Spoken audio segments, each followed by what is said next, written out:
I hope so you all are well. Hi, I'm Aksa, your English teacher, Behria Model School, PNED Maripur. Today I'm going to start our grammar portion. First topic of our grammar is apostrophe. In this video I'm going to tell when and where we use apostrophe. Basically on the screen you can see the apostrophe. The sign, we denote the apostrophe by a sign or by a symbol of comma, as you've seen on your screen. So in this video I am going to tell where, when and what are the purposes when we use apostrophe. Basically there are the two main purposes of using apostrophe. Number one is to show position, number two is to show contraction. So I am going to start first position. Basically what is position? Position is mulkiyat. You use an apostrophe to show that a thing or a person belongs or relates to someone or something.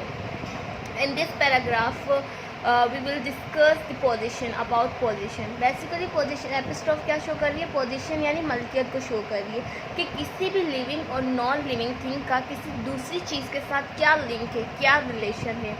इस चीज़ को हम क्या बोल रहे हैं? Position, या उर्दू में हम इसे क्या बोल रहे हैं? मलकियत बोल रहे हैं. Now come back to the example. जैसे यहाँ पर लिखा हुआ है पार्टी ऑफ बेन.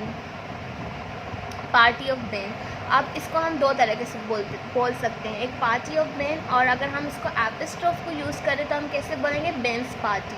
दोनों की मीनिंग सेम है, बट फ़र्क क्या है? इसका इम्पैक्ट का फ़र्क पड़ रहा है. अब पार्टी ऑफ बेन में वो अथेंटिक एफिशिएंसी नहीं आ रही. अगर हम बेन्स पार्टी बोलेंगे तो वो ज़्यादा अथेंटिक और एफिशिएंट वे लगेगा. Now come back to the second example, weather of yesterday. अब हम वेदर ऑफ यस्टरडे को यस्टरडे वेदर भी तो बोल सकते हैं. तो इससे क्या होगा? एक एफिशिएंट लेवल क्रिएट होगा.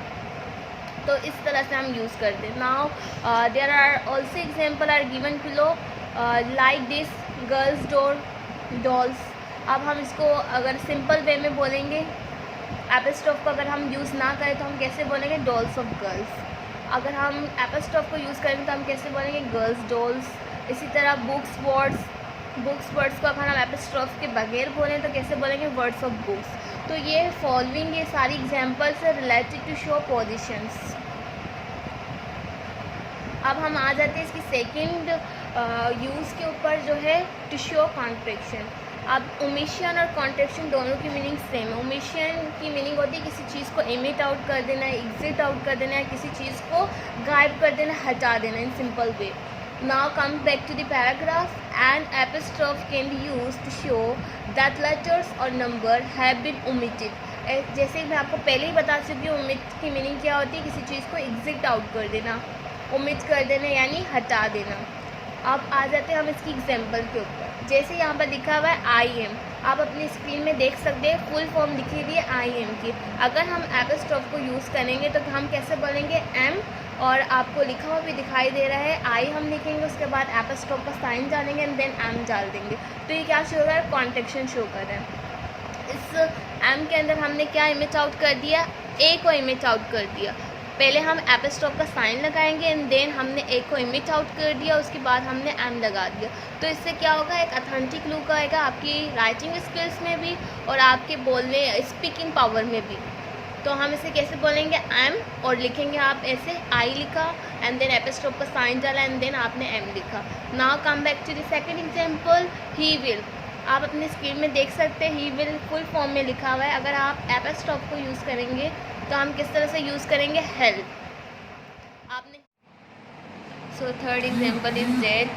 आप अपनी स्क्रीन पे देख सकते हैं लिखा हुआ है शी हैड और शी वुड, फुल फॉर्म में लिखा हुआ है. अगर हम इसे एपिस्ट्रोफ को यूज़ करेंगे तो हम इसे किस तरह से लिखेंगे? शी लिखेंगे एंड देन एपिस्ट्रोफ का साइन एंड देन डी आप लिखेंगे. तो इसे हम क्या प्रोनाउंस किया करेंगे? She'd. The second last example is it is hot. अब आप अपनी स्क्रीन में देख सकते हैं इट इज़ हॉट की फुल फॉर्म में लिखा हुआ है. अगर हम इसको एपिस्ट्रोफ को यूज़ करेंगे तो इसे क्या प्रोनाउंस करेंगे? It's hot. और इसे लिखने का तरीका क्या है? पहले आप इट लिखेंगे एंड देन एपिस्ट्रोफ का साइन आप डालेंगे, देन एस एंड देन आप लिखेंगे hot. Now come to the last example, that is did not.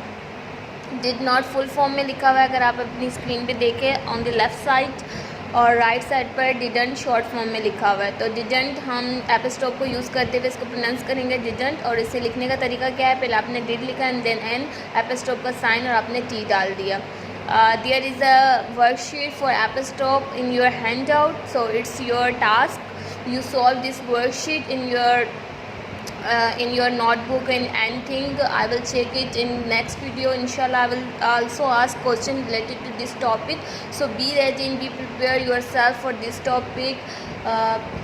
Stay safe, stay home, take care, Allah Hafiz.